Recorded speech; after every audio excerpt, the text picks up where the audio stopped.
So guys, andito na kami. Masakit-sakit na ng puwet na ko.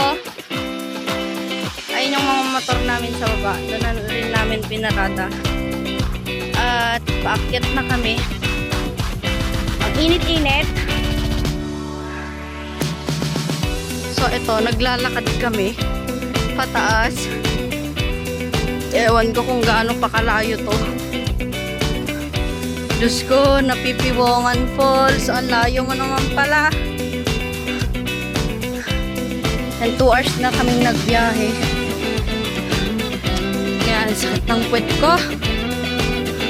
So, andito na tayo sa exciting part.